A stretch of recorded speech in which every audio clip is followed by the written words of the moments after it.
173 kilometers to Krakow. The journey will actually pick up speed a little bit, particularly tomorrow morning. Well, depending on the weather, of course. But in the early hours, there's nobody around. I might actually get off and actually do some filming and some places that I'd like to see.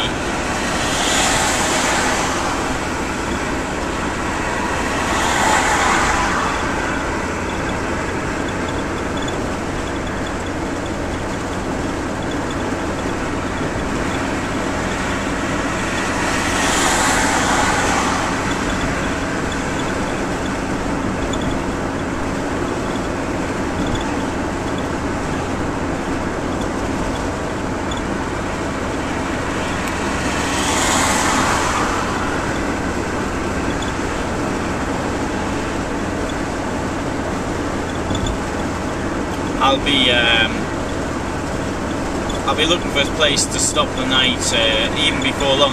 It's now 8 o'clock.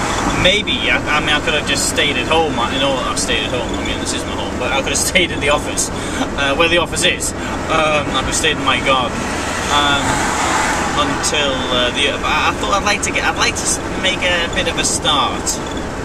I did leave it a bit late.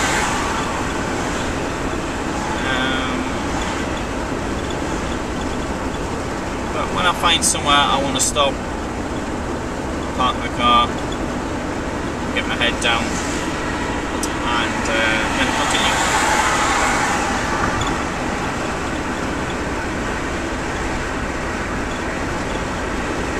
Where can you actually stop the night is a question. Well, I normally put the car in like petrol stations, for example. I'll buy some fuel off them first, so they're getting something for the money. But you know, there's a petrol station on the right, for example, which would have been perfectly safe to leave my car. And it's not just if you're safe or not. It's actually a feeling of if you're safe or not. It might be really dangerous, but if you feel you're safe, you're okay. Whereas you might be in the safest place in the world, but if you don't feel calm, then you won't do much sleep. And so I like to be in a place where I don't think anybody's going to bother me. And there's not going to be too much noise. I mean, obviously there's going to be a bit of noise, but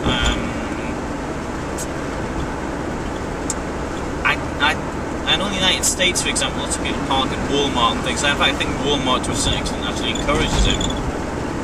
Obviously it's good for them as well, it's a bit of additional security. Here, I get the impression that the security would move you on. I get that impression. I don't know.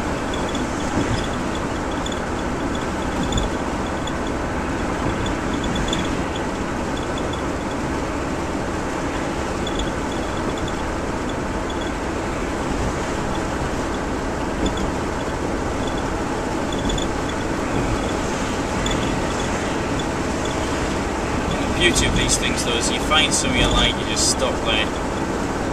It's absolutely wonderful.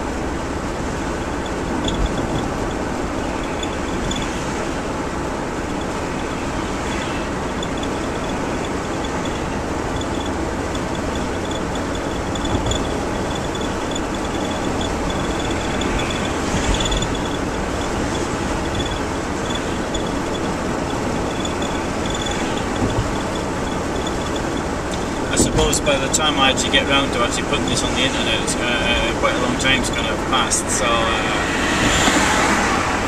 now I've just sort of thought about the time I'll be doing it.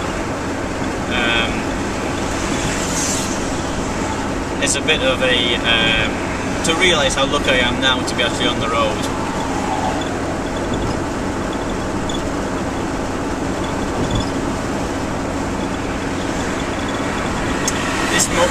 Dual carriageway dates back to the 1970s, as can be told, as you can tell from the way it's actually been built. There were some sort of dual carriageways built around Warsaw, the socialist times, most of them didn't get very far, including this one.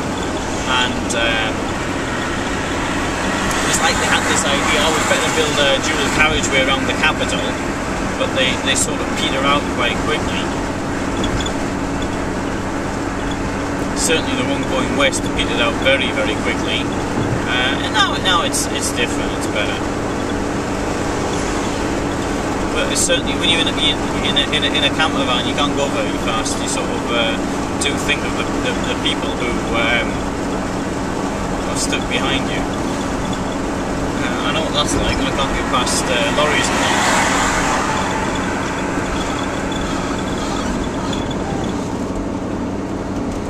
Just close the door. That's not the door, the window.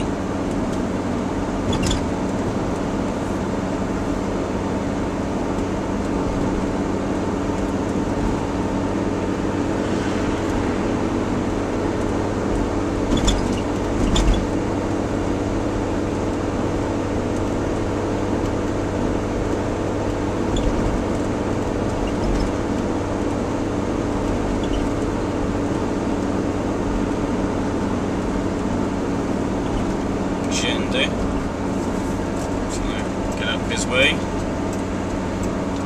He'll thank me for that.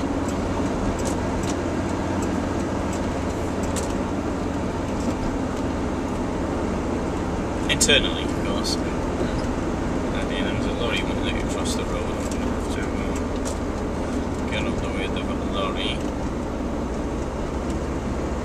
That's okay.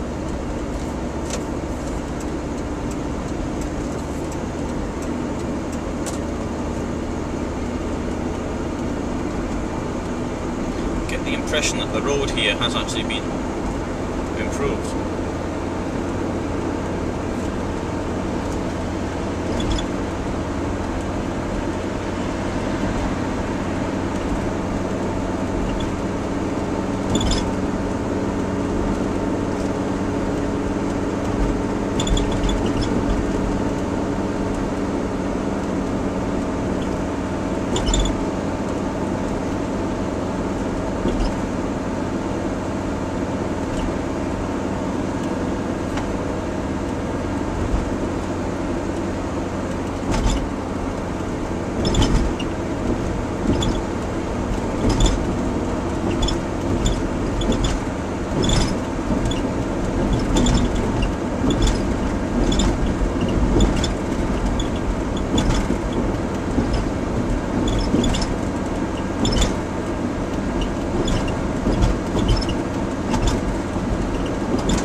Place called Tarch in there.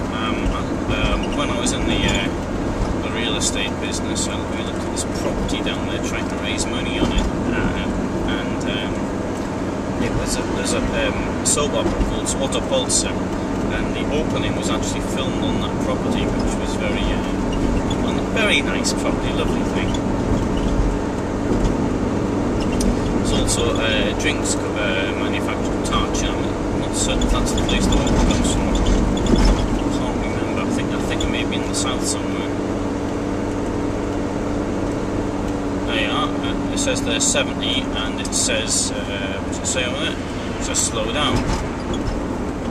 Well, it still says slow down. Look at that, I was 70, the first one doing the proper speed now.